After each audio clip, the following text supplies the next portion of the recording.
Price the lord. സദൃശവാക്യങ്ങൾ 22-ാം അധ്യായം 1 മുതൽ 29 വരെയുള്ള തിരുവചനങ്ങൾ. അനവധി സമ്പത്തിലും സത്കീർത്തിയും വെള്ളിയിലും പൊന്നിലും കൃപയും നല്ലത്. ധനവാനും ദരിദ്രനും തമ്മിൽ കാണുന്നു. അവരെ ഒക്കെയും ഉണ്ടാക്കിയവൻ യഹോവ തന്നെ. വിവേകമുള്ളവൻ അനർത്ഥം കണ്ട് ഒളിച്ചുകൊള്ളുന്നു. അല്പബുദ്ധികളോ നേരെ ചെന്ന് ഛേദപ്പെടുന്നു.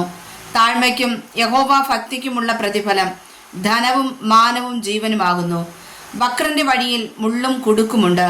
തൻ്റെ പ്രാണനെ സൂക്ഷിക്കുന്നവൻ അവയോടകന്നിരിക്കട്ടെ. ബാലൻ നടക്കേണ്ടുന്ന വഴിയിൽ അവനെ അഭ്യസിപ്പിക്കുക. അവൻ വൃദ്ധനായാലും അത് വിട്ടുമാറുകയില്ല. ധനവാൻ ദരിദ്രന്മാരെ ഭരിക്കുന്നു. കടം മേടിക്കുന്നവൻ കടം കൊടുക്കുന്നവന് ദാസൻ. നീതികേട് വിതയ്ക്കുന്നവൻ ആപത്ത് കൊയ്യും. അവൻ്റെ കോപത്തിൻ്റെ വടി ഇല്ലാതെയാകും. ദയാ കടാക്ഷമുള്ളവൻ അനുഗ്രഹിക്കപ്പെടും. അവൻ തൻ്റെ ആഹാരത്തിൽ നിന്ന് അഗതിക്ക് കൊടുക്കുന്നുവല്ലോ. പരിഹാസിയെ നീക്കിക്കളക, അപ്പോൾ പിണക്കം പോയിക്കൊള്ളും. കലഹവും നിന്ദയും നിന്നുപോകും.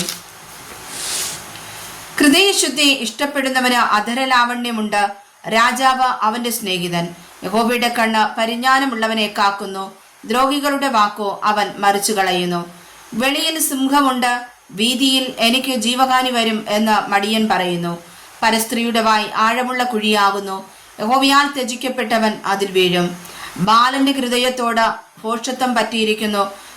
ശിക്ഷയ്ക്കുള്ള വടി അതിനെ അവനിൽ നിന്ന് അകറ്റിക്കളയും. ആദായമുണ്ടാക്കേണ്ടതിന് എളിയവനെ പീഡിപ്പിക്കുന്നവനും ധനവാന് കൊടുക്കുന്നവനും മുട്ടുള്ളവനായിത്തീരും. ജ്ഞാനികളുടെ വചനങ്ങളെ ചെവിച്ചായ്ച്ചു കേൾക്കുക. എൻ്റെ പരിജ്ഞാനത്തിന് മനസ്സ് വയ്ക്കുക. അവയെ നിന്റെ ഉള്ളിൽ സൂക്ഷിക്കുന്നതും നിന്റെ അധരങ്ങളിൽ അവ ഒക്കെയും ഉറച്ചിരിക്കുന്നതും മനോഹരം. നിന്റെ ആശ്രയം യഹോവയിൽ ആയിരിക്കേണ്ടതിന് ഞാൻ ഇന്ന് നിന്നോട് തന്നെ ഉപദേശിച്ചിരിക്കുന്നു. നിന്നെ അയച്ചവർക്ക് നീ നേരുള്ള മറുപടി കൊണ്ടുപോകേണ്ടതിന് നിനക്ക് നേരുള്ള മറുപടിയുടെ നിശ്ചയം അറിയിച്ചു തരുവാൻ ആലോചനയും പരിജ്ഞാനവും അടങ്ങിയ സാരസംഗതികളെ ഞാൻ നിനക്ക് എഴുതിയിട്ടുണ്ടല്ലോ. എളിയവനോട് അവൻ എളിയവനാകൊണ്ട് കവർച്ച ചെയ്യരുത്. അരിഷ്ടനെ പടിവാതിൽക്കൽ വെച്ച് പീഡിപ്പിക്കുകയും അരുത്. യഹോവ അവരുടെ വ്യവഹാരം നടത്തും.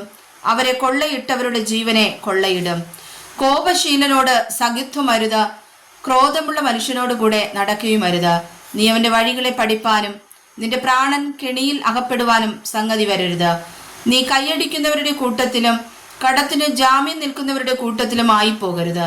വീട്ടുവാൻ നിനക്ക് വകയില്ലാതെ വന്നിട്ട് നിന്റെ കീഴിൽ നിന്ന് നിന്റെ മെത്ത എടുത്തു കളവാൻ ഇടവരുത്തുന്നത് എന്തിന്?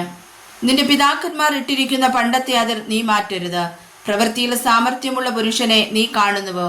അവൻ രാജാക്കന്മാരുടെ മുമ്പിൽ നിൽക്കും, നീചന്മാരുടെ മുമ്പിൽ അവൻ നിൽക്കയില്ല. വായിച്ചതായ തിരുവചനങ്ങളാൽ കർത്താവ് നമ്മെ സമർത്ഥമായി അനുഗ്രഹിക്കുമാറാകട്ടെ. ആമേൻ.